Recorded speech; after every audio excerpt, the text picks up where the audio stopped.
Pedro Schroeter Caballero, librero, editor, escritor, investigador musical, profesor mercantil y muchísimas cosas más. Mi personaje de hoy, nacido en un año del siglo pasado en Tafira, en Villarrosa, ha dedicado la mayor parte de su vida en promocionar la cultura y, en muchos casos, haciendo de Quijote, enfrentándose a los molinos de viento.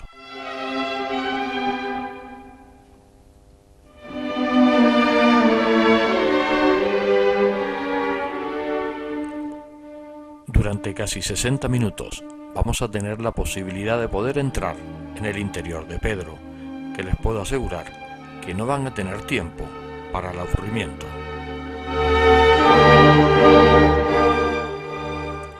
Pedro es un libro abierto en donde podremos leer sin mucha dificultad sus vivencias, sus pensamientos, por esa gran facultad que tiene de transmitir.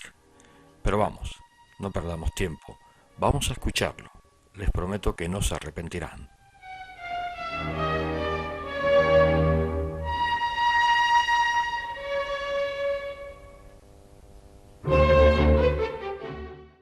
Pedro, ¿cómo recuerdas tu infancia?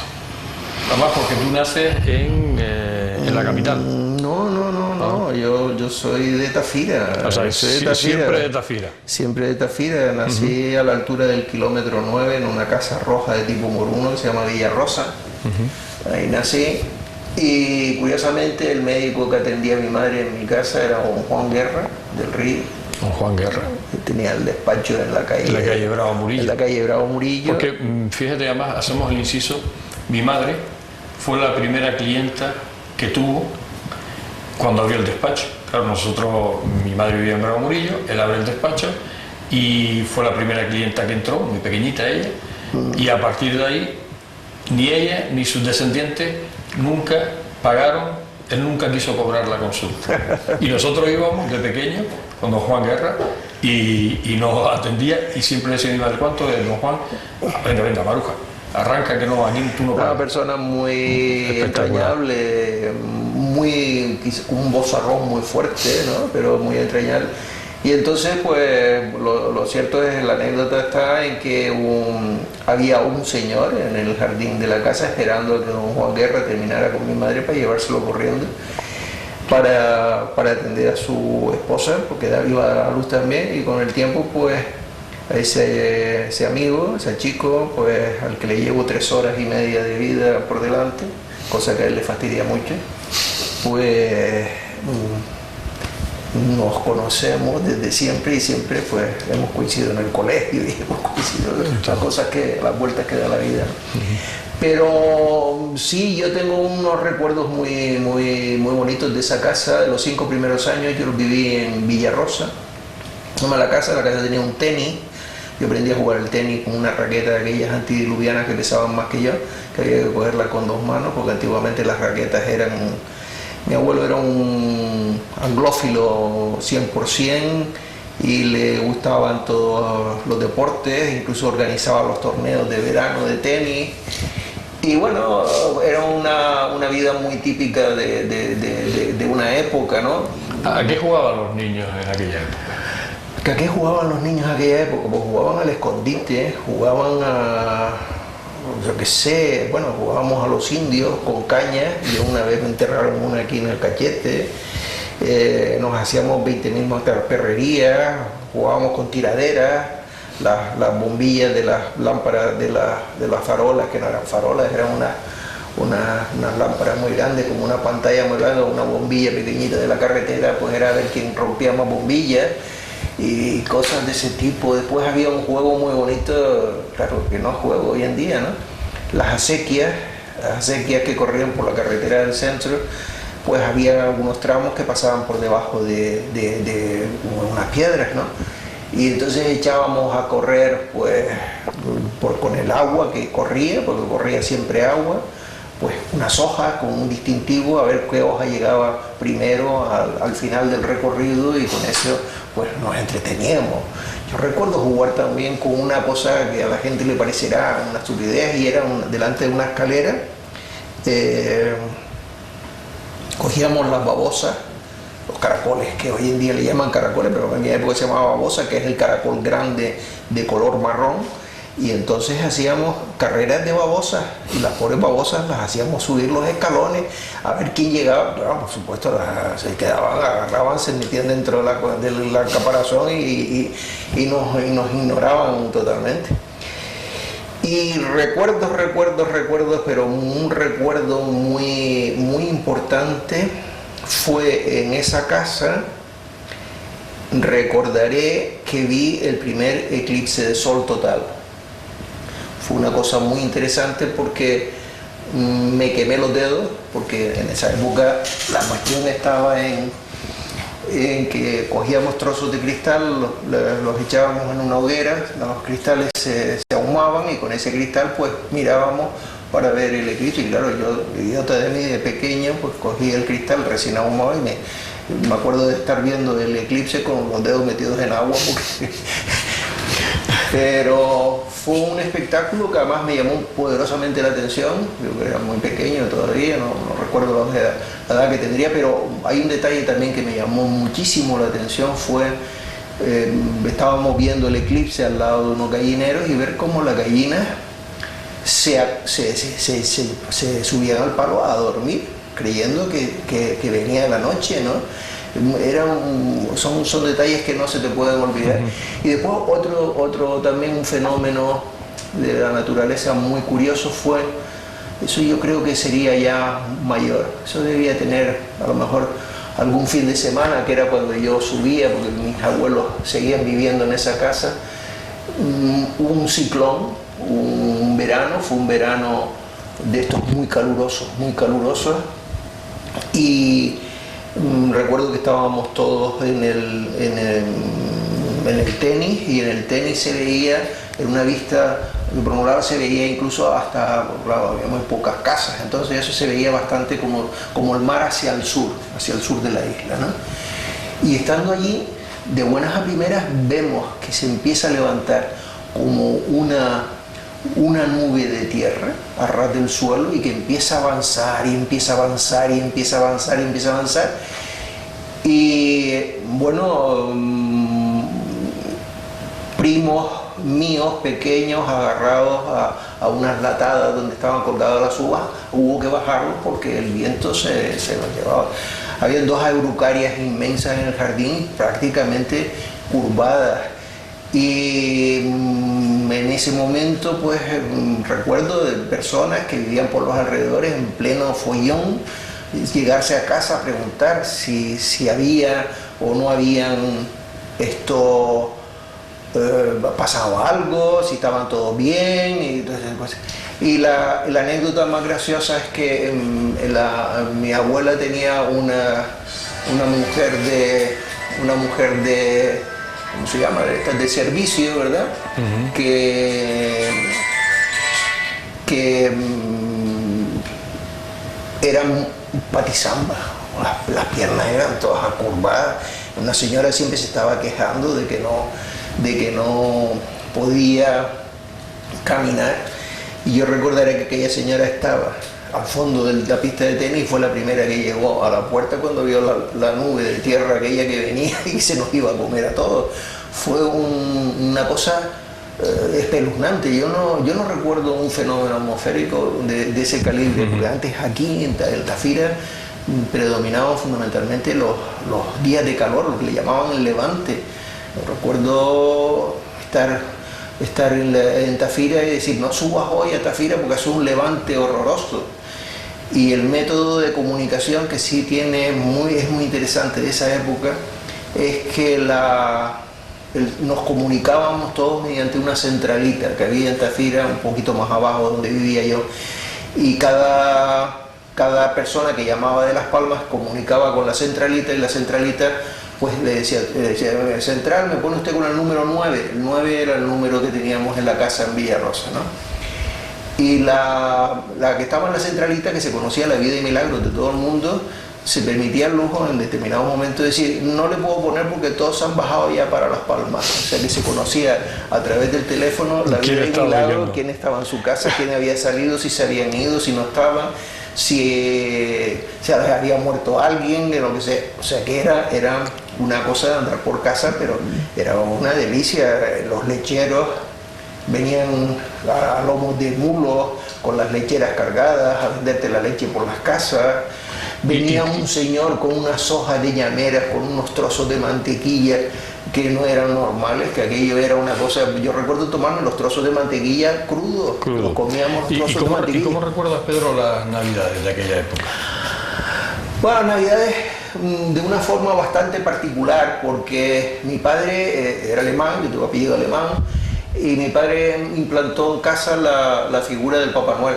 O sea, era una cosa que por entonces no se llevaba en absoluto, y eso ya vivíamos nosotros en Las Palmas, en la zona de Vegueta, y entonces había un hermano de mi madre que hacía de Papá Noel, y llegaba todos los años envuelto en una manta color rosa, que nos daba a todos un pánico horroroso, porque además se asomaba por el cierro que había en el patio de casa y hola mis niños, ¿cómo están? Y todos nos echábamos a temblar, nada más que ver aquella cara que aparecía arriba con una máscara de cartón.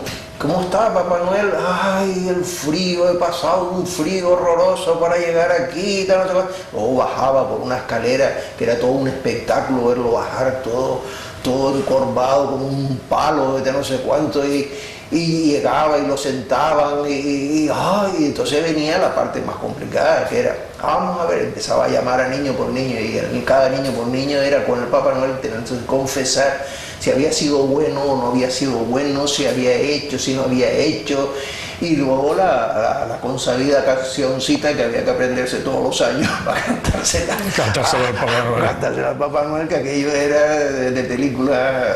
Vamos. Y en principio comenzó con muy poquitos niños, y bueno, pues terminó cada vez con más. La fiesta constituyó una tradición y fue una cosa muy, muy bonita, que realmente, pues, en fin. ¿Y los reyes se celebraban a su vez? ¿O en aquel momento tu padre decía que el Papá Noel? No, se celebraban también. De hecho,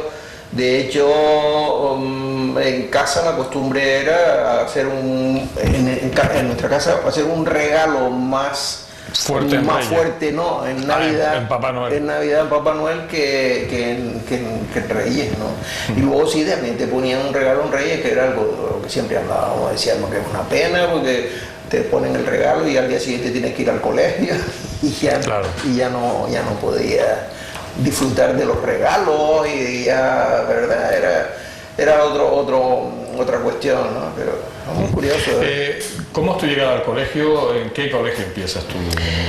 Pues a mí me llevaron mis padres al colegio de los jesuitas, porque vivía a un tiro de piedra, aunque no estaba abierta todavía la calle que se llama hoy Francisco Hernández González, que comunica los antiguos juzgados con la calle Agustín Millares. Yo vivía en la calle Agustín Millares por frente a la Guardia Civil, que entonces estaba en esa calle, y la verdad es que teníamos que dar un rodeo, subir toda la calle Doctor Chill, coger Reyes Católicos y bajar por la calle Juan Edoreste hasta llegar al colegio, o bien ir por la Marea.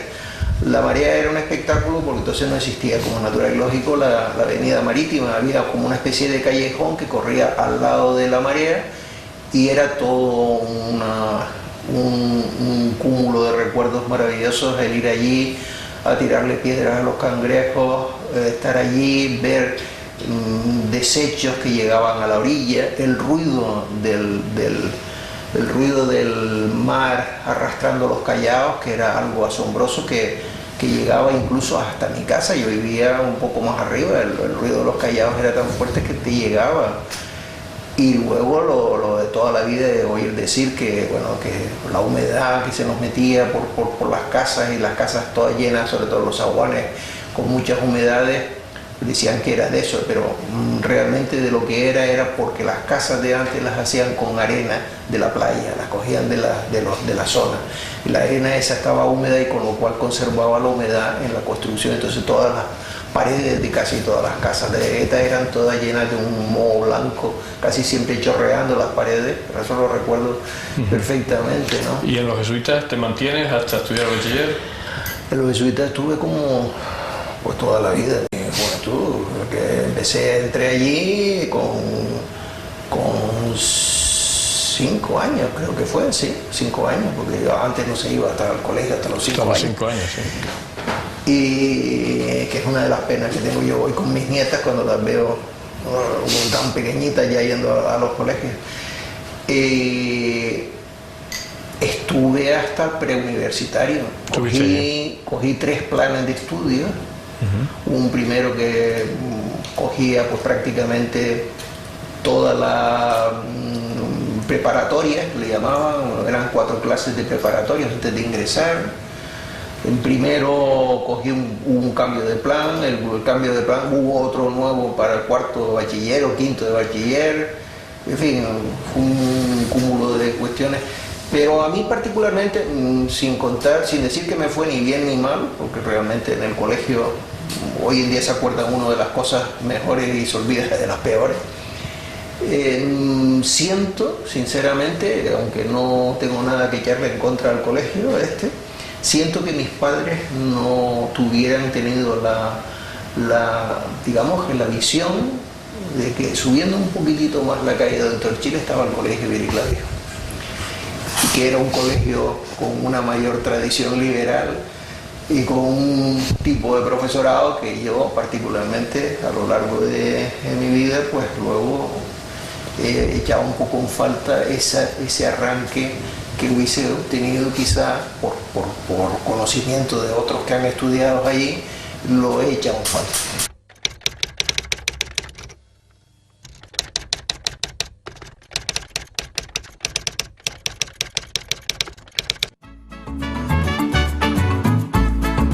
El ahorrador de electricidad Estaminal es el único aparato en el mercado que reduce el consumo de electricidad tras haberse instalado en miles de hogares en Canarias. No deje que su factura de electricidad afecte su economía familiar. El ahorrador Estaminal le garantiza una reducción de un 10 hasta un 35% de su recibo de luz. Estaminal no necesita ninguna instalación especial, es autoinstalable y no consume electricidad. Diga basta al excesivo consumo de electricidad y llámenos al 928-481-249. Reduzca hasta un 35% de su factura de electricidad. Estaminal, su seguro de ahorro. Ahorrador de electricidad Estaminal. Tras muchos años de implantación en Canarias, les ofrecemos la posibilidad de ahorrar de un 10 hasta un 35% del consumo de su factura de electricidad. Tenemos un ahorrador que se adapta a sus necesidades, sea cual sea su tipo de negocio o industria. Muchos ahorradores puede encontrar en el mercado, pero solo Estaminal ha demostrado su eficacia. No deje que los gastos abusivos de electricidad afecten su economía de negocio. Pídanos presupuesto sin compromiso al 928-481-249. Ahorrador de energía Estaminal, la solución a sus problemas de exceso de consumo. Ahorre de un 10 hasta un 35% de su factura de electricidad. Acabamos de escucharlo en los primeros minutos de la entrevista y como les había garantizado, nos ha transportado a su mundo sin ninguna dificultad, y en el que el entrevistador ha sido un convidado de piedra, lo cual me enorgullece, ya que en ningún momento ha sido distante, sino al contrario, integrado en la conversación, olvidándose de las cámaras de televisión. Pedro en estos minutos nos ha relatado con todo lujo de detalle su infancia en Villarrosa, aquello que le marcó como el famoso eclipse de sol, o el Papá Noel tan desconocido en aquel tiempo.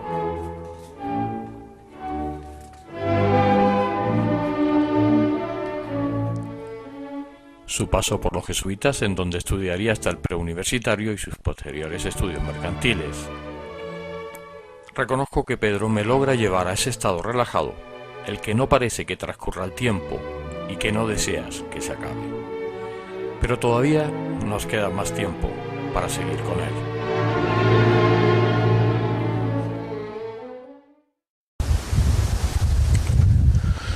La juventud, ¿cómo era en aquella época? ¿Existían los paseos por Triana? ¿Existían los bailes de juventud? ¿Cómo era? Hombre, era una etapa muy bonita, ¿no? Pues la etapa esa de las primeras, le decíamos, mi madre le llamaba los flirt. Los primeros flechazos, le llamaban los flirt. ¿Has tenido un flirt hoy? Era una pregunta. Pero sí, la calle Triana era una calle maravillosa, era la calle en ese momento de los paseos de Triana, había circulación, al principio en doble sentido, ya después se cortó y se hizo nada más que viniendo del puerto al mercado, y hasta terminar ya por hacerse peatonal, pero cuando ya se hizo peatonal ya yo no paseaba en Triana, eso ya había pasado la historia, pero habían cosas muy bonitas. Y era el irte a un cine de sesión continua, Cairasco, por ejemplo, allí al final del 1 de mayo. Dos películas. Ponían 2 películas y entonces a la salida del cine, pues irte a pasear a Triana. Eso era una maravilla.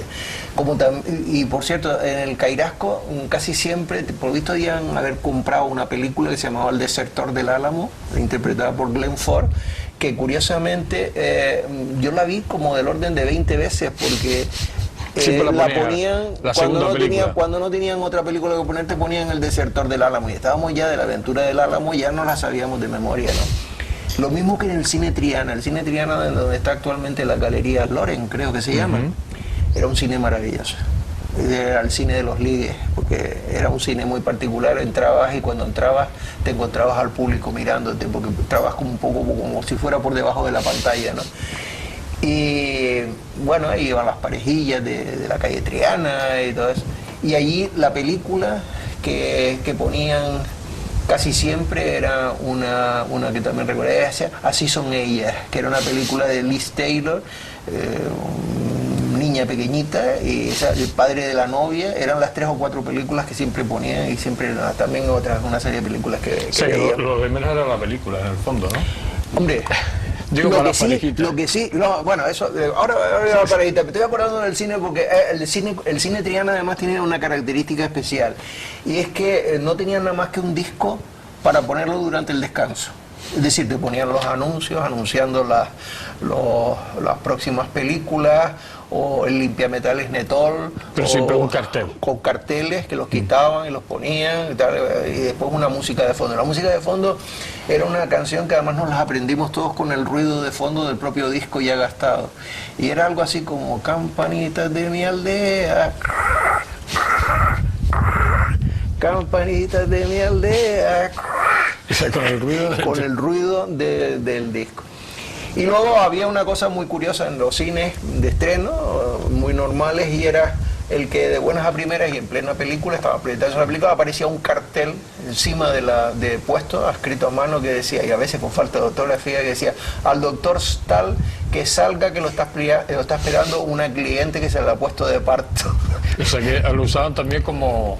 Y entonces, pues claro, la gente se enteraba que fulanito de tal que estaba en el cine y salía corriendo, se sentía un ruido de una butaca, se corría la butaca, pum, y un señor que salía corriendo por el cine para afuera, ¿no? ¿Y los bailes cómo eran? Y luego después nos íbamos a pasear a Triana, porque eso es lo importante, ¿no? Lo de Triana. Y claro, yo recuerdo, por ejemplo, tropezar con la chiquilla que a uno más o menos le tenía uno filada, y entonces cruzabas con ella, adiós, la cosa de esa, y entonces uno echaba a correr, subía a una de las calles, daba la vuelta otra vez por la otra calle para volverse a encontrar otra vez de frente, y eran unas carreras que nos teníamos siempre, que si uno corriendo por la calle Perdomo, y si el otro subiendo por la verdad, cogías bien y clavijo, volvías otra vez a bajar a Triana. Y las chicas no se extrañaban de que volvieran. Las chicas no eran bobas, se daban cuenta. Se daban cuenta que la carrera se la había pegado a la persona.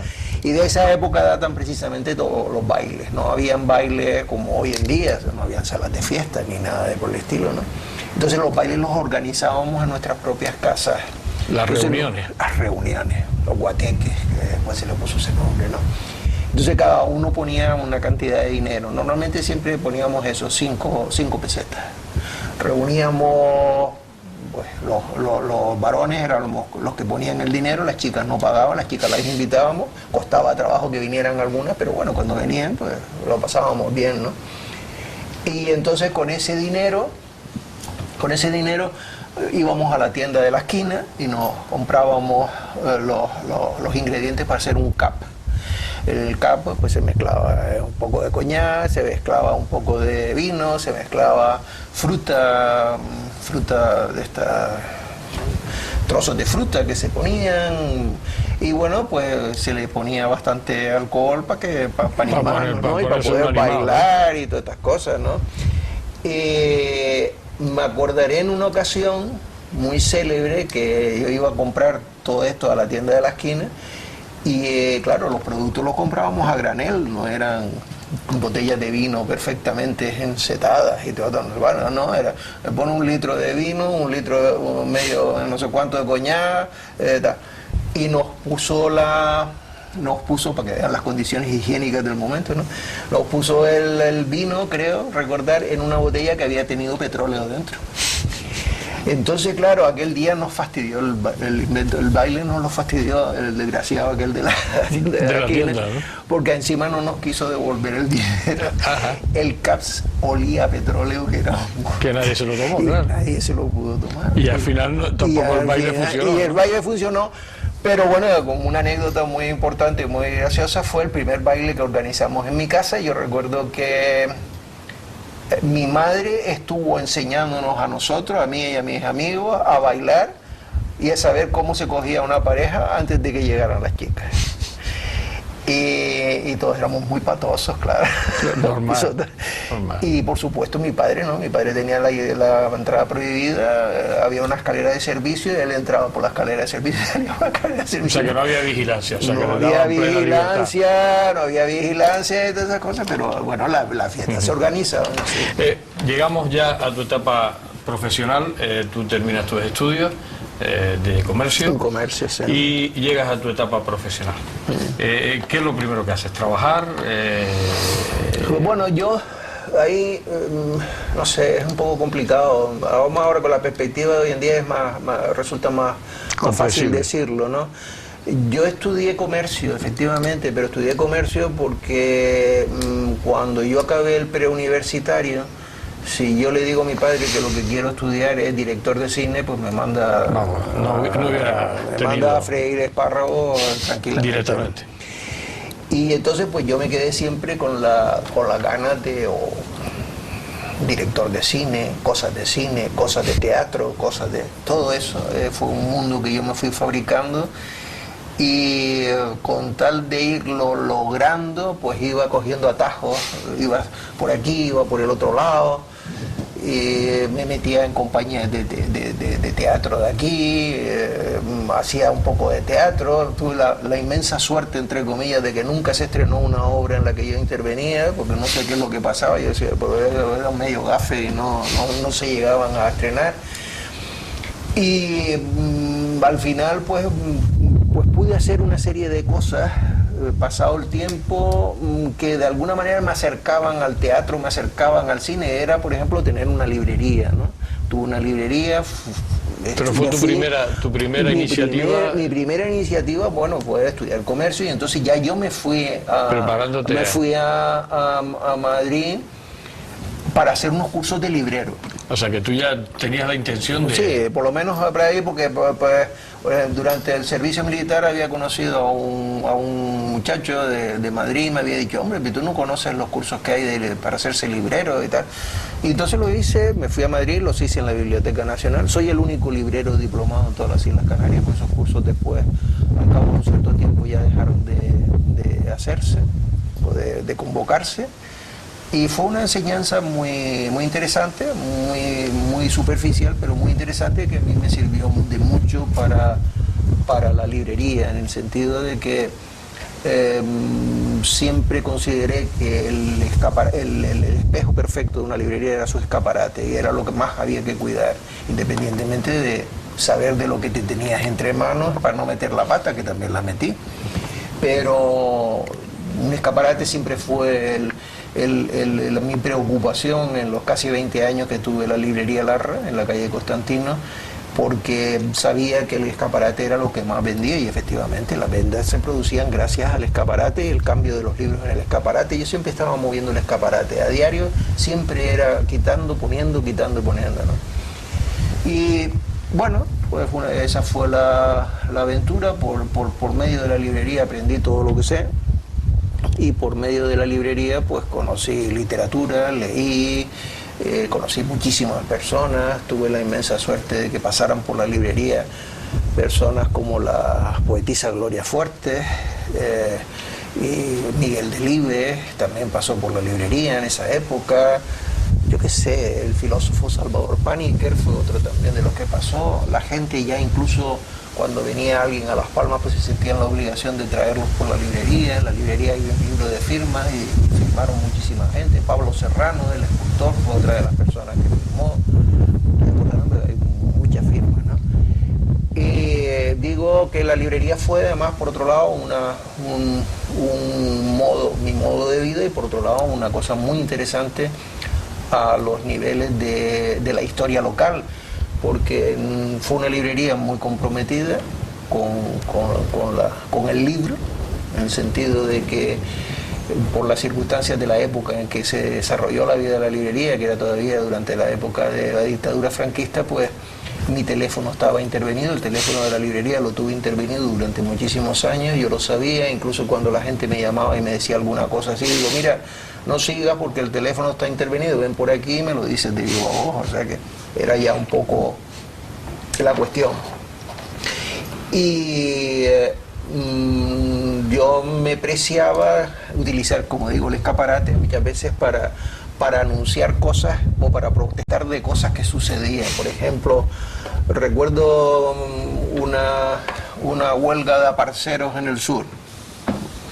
Entonces yo ponía en el escaparate el ejemplo que recuerdo ahora, un título que se llamaba, era el sur, pero la huelga era a nivel del archipiélago, ¿no? Ponía un título que decía de Hölderlin, el filósofo, decía el archipiélago, me parece que se llamaba. Al lado ponía un librito en donde aparecía la palabra huelga, cosa un poco extraña en esa época, y al lado un libro donde se decía cómo se cultiva el tomate. Entonces, de esa manera, pues estaba dando a entender que había ocurriendo cosas que por supuesto no se hablaban en la prensa, ni se hablaban de cosas de ese tipo, ¿no? Pero ¿Cierras la librería por...? Cierro la librería porque había hecho ya en la librería lo que tenía que hacer, de editar libros, escribir libros, distribuir libros y vender libros, ¿no? Y sobre todo relacionarme con el público, que yo creo que eso fue mi gran centro de enseñanza, lo constituyó la gente. Sin lo que me contaba la gente y lo que me decía la gente, yo particularmente no hubiera progresado en absoluto, ¿no? Y entonces la librería la cierro porque ya me resultaba prácticamente imposible la cuestión de llevar la librería y una nueva actividad que estaba empezando por entonces, fruto de aquello que no había podido hacer en mis años juveniles de cine, fue el intervenir como asesor musical en un programa de televisión en Madrid. Era una cosa que yo había propuesto aquí, como pasa siempre, que nadie es profeta en su tierra, y como digo yo, y aquí me lo es mucho menos, y lo propuse en Madrid, me aceptaron enseguida y estuve 2 años en un programa, haciendo programas de música clásica, que fueron un poco el antecedente de lo que hoy en día pues practico, que son conferencias sobre música y cosas de ese tipo. Pero vuelvo y repito, siempre partiendo de la base de que es el cine lo que me hubiera gustado. Soy un forofo del cine, el cine lo practico, digamos, un poco en las conferencias que doy, hago películas, hago teatro, porque me gusta que la gente cuando hay conferencias pues que no se limite a simplemente a ver a un señor sentado hablando, habla que te habla, sino a la gente hay que mostrarles, hacerles sacar un lado teatral de la cuestión que tú estás explicando, el lado cinematográfico y cosas por el estilo, ¿no? El cine yo creo que es una de mis grandes pasiones. Y bueno, de joven recuerdo de ir los domingos, que no había televisión por supuesto, pero 3 veces al cine, a las 3, a las 5 y a las 7.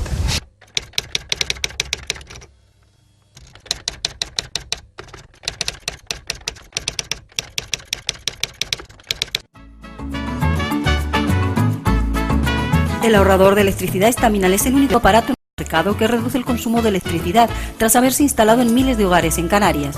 No deje que su factura de electricidad afecte su economía familiar.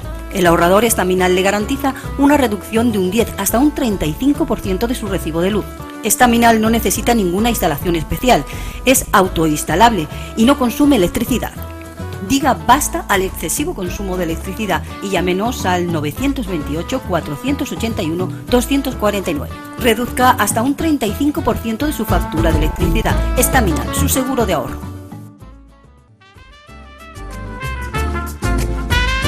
Ahorrador de electricidad Staminal. Tras muchos años de implantación en Canarias, les ofrecemos la posibilidad de ahorrar de un 10 hasta un 35% del consumo de su factura de electricidad. Tenemos un ahorrador que se adapta a sus necesidades, sea cual sea su tipo de negocio o industria. Muchos ahorradores puede encontrar en el mercado, pero solo Staminal ha demostrado su eficacia. No deje que los gastos abusivos de electricidad afecten su economía de negocio. Pídanos presupuesto sin compromiso al 928-481-249. Ahorrador de energía Staminal, la solución a sus problemas de exceso de consumo. Ahorre de un 10 hasta un 35% de su factura de electricidad.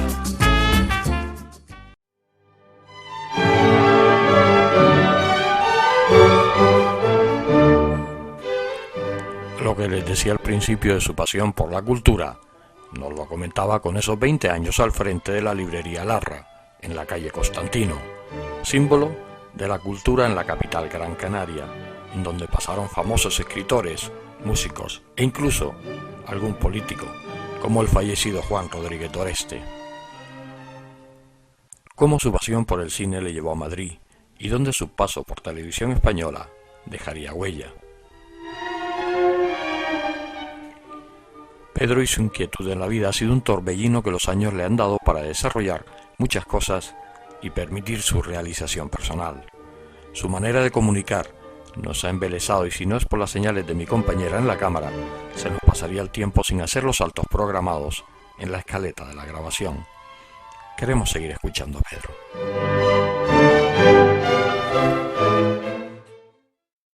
Pedro, ¿cómo te sientes en la actualidad? Pues bueno, me siento bien en el sentido de que estoy haciendo una serie de cosas que son las que me gustan hacer, todas ellas íntimamente relacionadas con la cultura, pero por otro lado, si tengo una alegría por estar haciendo lo que estoy haciendo, no dejo por otro lado de tener una tristeza por ver los palos que se está llevando la cultura. ¿Te ha quedado algo por hacer o lo que has hecho te arrepientes de algo? Arrepentirme, bueno, más que arrepentirme me hubiera gustado poderme dedicar de lleno al cine,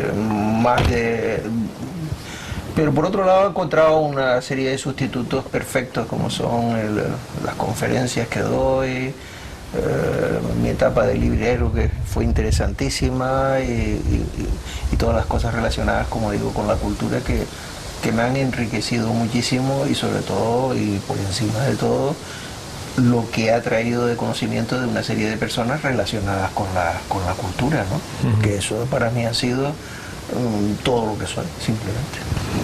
¿Tiene muchos amigos, Pedro?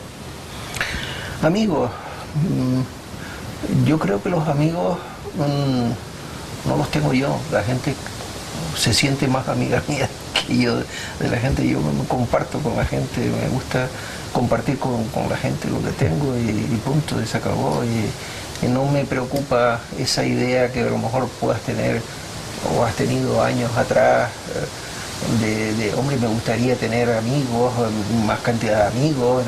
Yo tengo mis amigos, ellos saben quiénes son y punto, y se acabó. No me preocupa mucho la idea de tener o no tener amigos. ¿Y enemigos, Pedro? Enemigos seguro que los tengo y de sobra, y los conozco, y por la simple y llana cuestión de quererme dedicar a la cultura, pues lógicamente hay personas que me ven como intruso por meterme en un campo que ellos cultivan o que ellos se creen que son dueños y señores, y entonces pues claro, lógicamente ahí ya tengo un enemigo, ¿no? Y yo qué sé, yo podía contar miles de anécdotas con respecto a eso, pero elijo una así un poco al azar. Yo estaba haciendo, y de hecho sigo haciendo, una investigación sobre los compositores no canarios que han compuesto para las islas, que ya tengo reunido una gran cantidad de ellos, y es algo que pretendo algún día publicar. Y estando en Tenerife fui a visitar a un señor, hijo de un antiguo director de banda, y nada, me estuvo enseñando el material que conservaba de su padre, muy interesante, un material grabado, fotografías, partituras, en fin, bastante interesante. Y entonces, claro, yo le decía, pues mire, claro, el problema es que yo me encuentro aquí en Tenerife y pues no sé lo que, si usted me deja esto, yo voy a un sitio, saco una fotocopia, o si usted se fiara de mí y yo le devuelvo esto una vez que yo haya copiado la música, en fin, cosas así. Entonces se me quedó muy serio mirando para mí y me dice al final, dice, ¿sabe lo que le digo? Que se lo voy a dejar todo a pesar de las presiones que tengo para que no le den nada. Ya con eso quedó aclarado. Pedro, ¿qué piensas de la política? Yo soy muy desengañado, la política, mi único norte es la cultura. Y cuando pero influye en la cultura. Y por eso lo digo, que como mi norte es la cultura y veo que la cultura es la cenicienta más arrapastrosa que puede existir por la consideración que se le tiene desde la política, pues lógicamente me produce un cierto malestar, hastío y no desengaño, porque ya a estas alturas de la vida uno ya, el desengaño ya es una cosa que ya lo tiene superado. Pero sí me da pena por la gente que lucha por la cultura y que ve en la cultura un modo de vida y un modo de realizarse, esa dependencia que todavía parece que existe con respecto a la política o los políticos o el sistema de gobierno de turno o lo que sea. Y pienso que la gente tiene que plantearse de alguna manera el ser lo suficientemente independiente, sacar recursos de donde pueda y sobre todo ser lo suficientemente independiente y libre para hacer la cultura que quiera hacer. No puede uno, como tantísima gente hay, estar esperando siempre una subvención. Comprendo que hay veces que no le queda a uno más remedio que esperar por una subvención, por alguna cosa de este tipo, ¿no? Yo me cansé de esperar. Me cansé de esperar de muchas ayudas y salvo en una ocasión que tuve una para este mismo proyecto de los compositores foráneos que han compuesto para las islas, que me permitió indagar en 2 bibliotecas en el extranjero. De resto, todo han sido trabas y todo es un problema y te llevas patadas por todos sitios y presentas proyectos que después resulta que se han perdido, por decirlo finamente, ¿no? Sigues teniendo en la actualidad muchos proyectos, ¿no? Eres muy emprendedor. Sí, yo creo que soy consciente de que vivo la década de los 70 y me gustaría sentirme activo en esa década, que ya después va a ser un poco complicado, ¿no? Y entonces sí, tengo muchos proyectos de conferencias, proyectos de edición de libros. Ahora pretendo editar que salga editado el mes que viene un libro sobre un barítono gran canario que estuvo en la guerra de Filipinas, que creo que es un hallazgo interesantísimo, porque no solamente por el valor suyo como músico, estrenó varias zarzuelas del maestro Tejera y bueno, y estuvo muy relacionado con la Sociedad Filarmónica, en fin, de lo cual no se sabe prácticamente nada, sino porque este señor tuvo digamos que la feliz ocurrencia de escribir un diario de su viaje desde Gran Canaria hasta Filipinas, que duró 45 días.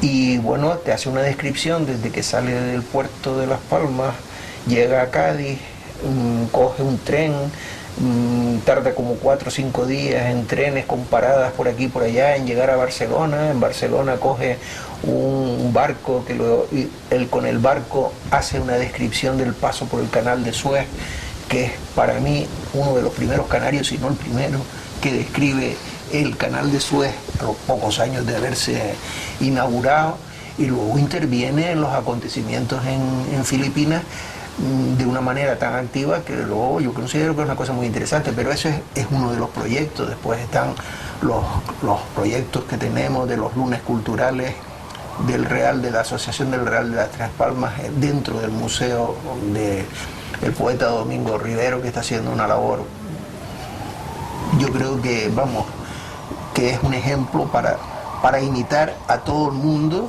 Todo Pepe Rivero. Que es lo de Pepe Rivero. Y 20.000 cosas más, pero bueno, no, son cosas que van saliendo y que, punto, ahí están. ¿Cómo te gustaría que fuera recordado, Pedro? ¿Recordado? Pues como una persona, eso, identificada con la cultura, preocupada por la cultura, preocupada porque se conserven cosas de nuestro patrimonio cultural. En definitiva, nosotros somos lo que somos gracias a lo que otros señores antes que nosotros hicieron por nosotros en esta isla o en estas islas, y nos dejaron todo un legado, y nosotros digamos que nuestro deber es que ese legado perdure y a base de enriquecerlo y dejarlo a nuestros hijos, y que ellos también pues hagan lo mismo. Por eso cuando veo la desidia en la que se mueve la cultura, sufro por eso, pues me molesta mucho ver la poca sensibilidad de la gente con respecto a la condición cultural. Yo en una ocasión oí un ejemplo que lo he hecho mío, no sé si será cierto o no será cierto en cuanto a los nombres. Dice, un pueblo perdura por su nivel cultural, por la cultura. Ahí está el pueblo griego, el pueblo romano, el pueblo, en fin, en definitiva, por poner un ejemplo, ¿no? Por ejemplo, y entonces más concretamente, y ese es el ejemplo que quería decir, a la gente hoy en día le hablan del discóbolo de Mirón, que es la célebre figura esa donde se ve a un atleta lanzando un disco. Y sí, probablemente en la época, al que se conocería en esa época sería el que sirvió de modelo. Hoy en día conocemos el discóbolo de Mirón porque Mirón fue el que hizo la obra. Esa es la cuestión. ¿Por qué no ha de perdurar ese conocimiento que nosotros debemos y tenemos que tener de nuestro patrimonio? ¿Por qué le damos la espalda a ese patrimonio? ¿Por qué incluso la gente hoy en día, mucha gente, no toda, por supuesto, considera viejo e inservible todo aquello que es superior, que tiene más de 30 años de vida? Ya no voy a hablar de 100 años o 150 años, ¿no? No las consideran. Hay detalles de falta de sensibilidad de la gente con respecto a la cultura. Ignorar lo que se ha hecho tiempo atrás y darlo por nuevo. Hombre, yo estoy cansado de ver en la prensa local cada X años, 5 o 6 años, alguien descubre que Agatha Christie estuvo en el Hotel Metropol y lo pone como si fuera la gran noticia y lo repite. Señor, léase usted los periódicos de hace 5 años y verá que ya eso se ha dicho. Hemos llegado al final. En esta última parte hemos podido escuchar a Pedro denunciar su decepción de la clase política por el caso omiso que le hacen a la cultura, sus proyectos, su actividad diaria, sus conferencias en el SICA sobre música, otra de sus grandes pasiones, la música sinfónica, sus lunes culturales en el Museo de Domingo Rivero, sus guiones de películas, series de televisión y obras de teatro.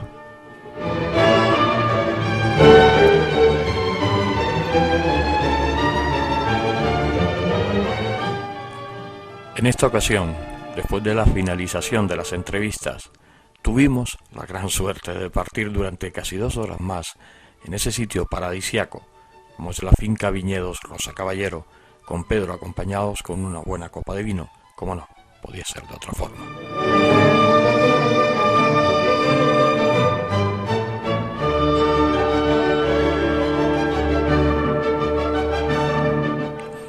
Perdí la conciencia del paso del tiempo, y es que Pedro, con su léxico sencillo y carácter afable, te transporta a otra dimensión, favorecido por este lugar mágico.